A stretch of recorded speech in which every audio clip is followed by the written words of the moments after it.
Why do the Conservatives keep winning elections? The Conservatives have won 12 out of a possible 21 elections since the Second World War, and haven't lost one since 2006. I'm only 21, and I wasn't aware of politics until the 2010 general election, so I've only really known Conservative leadership. However, most media I consume lambasts the Tories, telling stories about how they've ruined this, ruined that, ruined your KD ratio and MW2.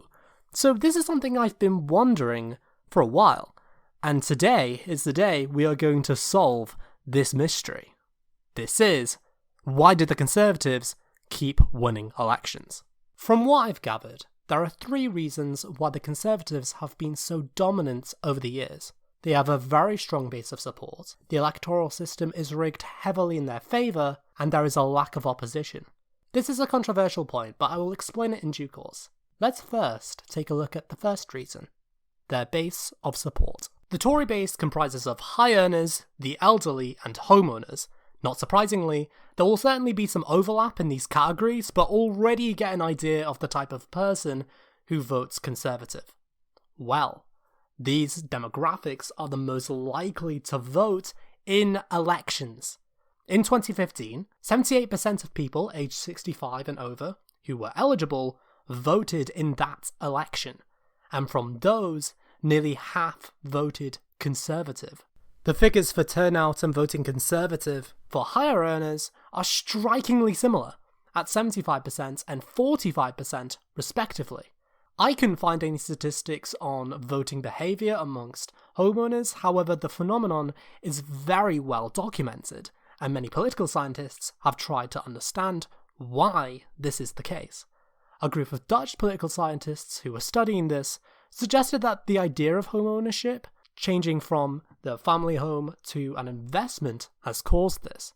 I'm sure some of you have seen YouTube videos or TikToks about investing in real estate and how much money you can make from it. That is true, but it is based on governments keeping housing prices high. You know that fear surrounding the housing market crashing? That is what they're talking about. And the demographics most likely to invest in real estate are high earners, the elderly, and homeowners. See? It all comes full circle. But wait, I hear you ask. You're giving 2015 figures. Why? There's been 2 more elections since then. Why not address them?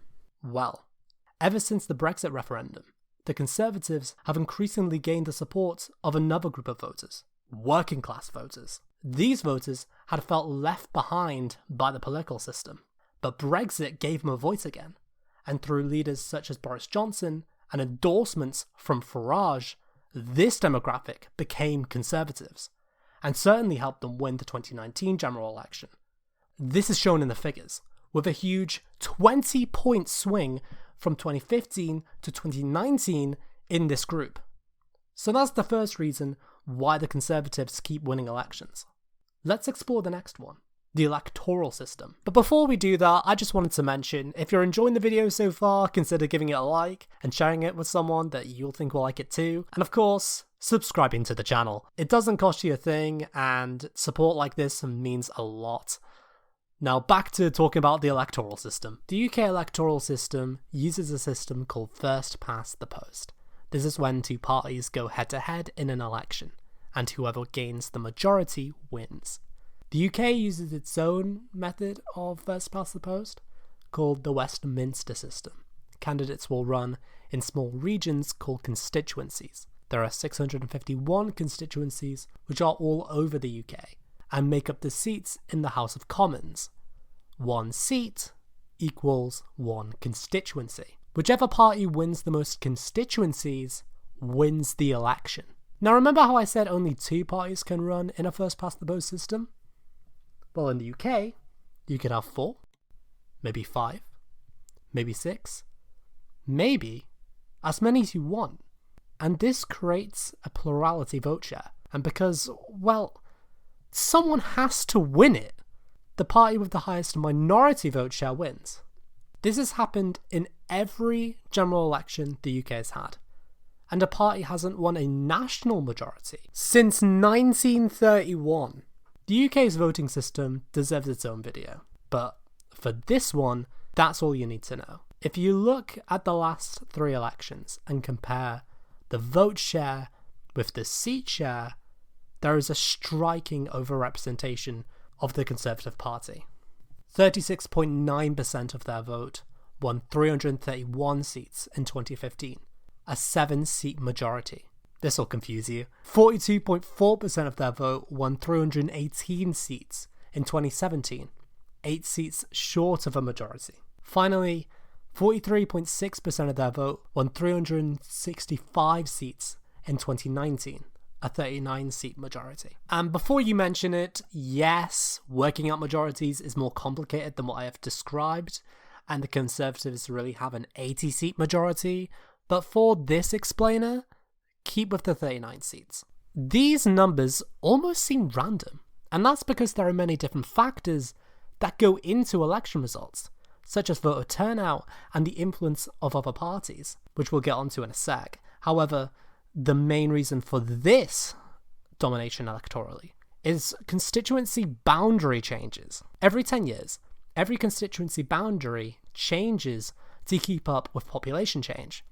What ends up happening most of the time is the governing party at the time of the change rigs the system to benefit their party. And this is exactly what happened with the Conservatives in 2010. Now bear in mind, both parties do this. It would be wrong to single out the Conservatives. But you know what they say, 2 wrongs don't make a right. And from 2010 onwards, if the Labour Party and the Conservative Party both got the same number of votes, the Conservatives would win 48 more seats than Labour.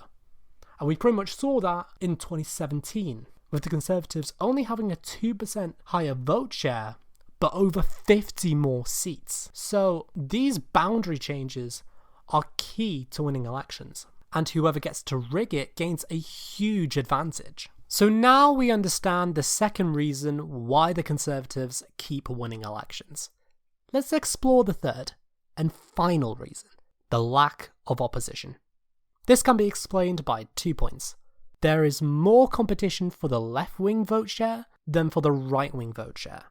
If you were to vote for a left-wing party, you have the choice of Labour, the Liberal Democrats, the Green Party, and the Nationalist parties if you live in Scotland and Wales. This abundance of choice splits the vote for the left-wing parties, something you don't see with the Conservatives, who are the only party you can vote for on the right. And the main opposition to the Conservatives, the Labour Party, just simply haven't been very appealing. Labour has had 3 leaders since Tony Blair resigned, who all couldn't win an election. Either their policies weren't attractive enough, they themselves didn't seem prime ministerial enough, or they'd sit on the fence on key issues such as Brexit and the Scottish referendum. The competition and poor performance perfectly explains Labour's huge downfall in Scotland, going from 41 seats in 2010 to just 1 in 2015.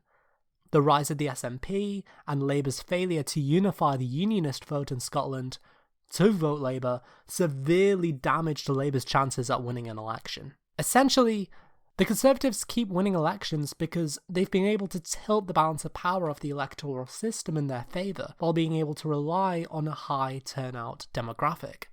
Meanwhile, their opposition have been fractured and not capable of addressing the changing political times this country has faced over the last 15 years. So that's why the Conservatives keep winning elections. Thank you very much for watching, and I hope you have a wonderful rest of your day.